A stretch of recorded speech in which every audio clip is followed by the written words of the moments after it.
Robert Crookston, Robert Jr. So Robert Young Crookston Jr. Young came from Robert's Crookston's mother's maiden name, and then he named his son Robert Young Crookston, and of course he became Junior. He's got an interesting story if you're not aware of it. He learned at a I'm going to read this. He learned at a responsibility at an early age and was hired by Moses Thatcher to watch his cattle. The ranch was located on Bear River, just west of Preston. He lived in a low log cabin all alone. One day, he found an Indian boy about his same age huddled among the cattle to keep warm. I think he was about 12 years at this time. He had scarcely any clothes on, even though it was cold weather. He couldn't communicate well enough to explain where he came from or why he was there. Father motioned for him to come into the cabin to get warm and get something to eat. He shared what clothes he had with him and his food. They became good friends and he stayed until the spring. He was good at catching fish from the river and they supplemented their food with fish all winter. Father called him Indian John. Since he had no home, Father showed him where to go across the river to a toll bridge and how to get to the Washakie Indian Reservation west of Logan, and he gave his own pony to him to ride. Now, he became friends with Indian John forever. Indian John liked to take him hunting. In fact, he was the only white person who liked to take him hunting because he was very good at being quiet, and they just enjoyed themselves. But here's the rest of the story. The Bear River Massacre site near Preston, Idaho is the site of the Bear River Massacre, in which a village of Shoshone Native Americans were attacked by the California Volunteers on January 29, 1863.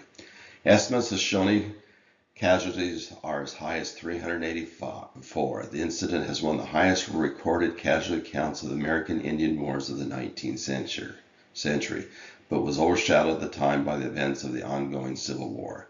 The site was declared a National Historic Landmark in 1990. So John came from this place. He was 11 and a half years old. Notice it was in January, so we're talking the winter, so that's why he was cold, had very few clothes on. The when the cavalry came in, they killed all men and women. They didn't leave anybody alive.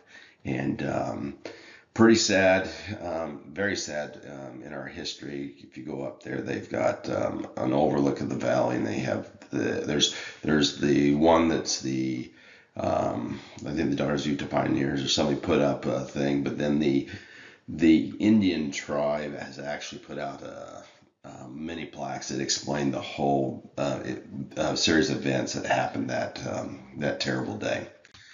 So that was John. Daniel, kind of interesting. Daniel and Henrietta were born and educated in Logan, and like it says, the brothers all lived in Logan, and so they had a nice home there.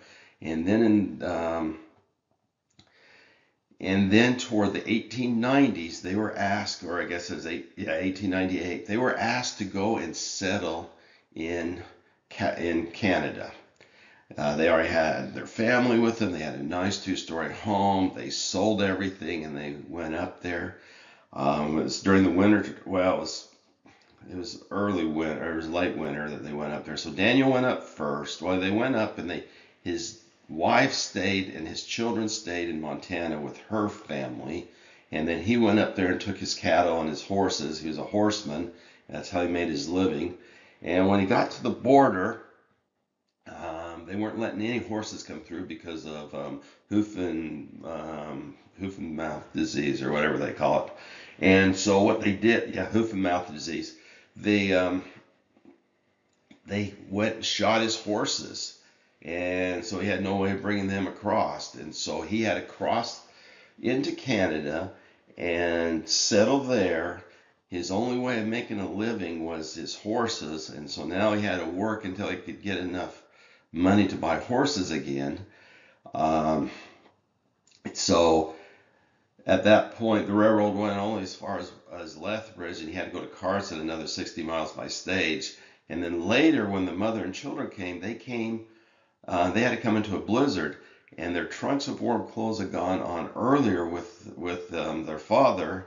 And it was the time of April, and they thought that that was spring. They did not realize how cold it was in April up in Canada. So they were nearly frozen by the time they arrived. And of course, their oldest son got seriously ill. So they lived up their whole life in Canada, and so there's Crookstons up in Canada. They come from Daniel. Here's a picture of Daniel's son, Daniel, killing wolves. They were known as wolf killers, Daniel and his father, Daniel and Daniel. But there's a hide of a wolf that they had killed, and it looks like his pants is probably wolf hide also. Okay, so I believe I went through most all the children except Robert and Ann not only had their 10 children, I guess their 11 children that they raised, they also raised Carolyn Holland, whose mother was friends with Ann Welch's mother and asked if, or with Robert Crookston's mother, and asked her if she would take care of Carolyn because this lady was really sick. She was married, just barely recently married, and she had, I believe, 3 boys and Carolyn, and she was concerned of how her husband would treat Carolyn. There was a genuine concern there, and so she asked Robert's mother if she would take her. And of course, she did, and within a short period of time, just days, maybe a few weeks, Carolyn's mother passed away. And so Robert's father and 2 brothers passed away in the Nauvoo in the winter quarters area, and so it was just his mother, and his mother also passed away, and so Robert, who married Ann Welch, and they got married in I believe it was winter quarters. They were waiting across the river, and they were next to the Welches, and they were together a lot, and they actually traveled across the plains together, and they spent 3 or 4 years gathering up the necessary supplies to get across there. And so during that period, Robert married Ann Welch, and so they have Carolyn with them.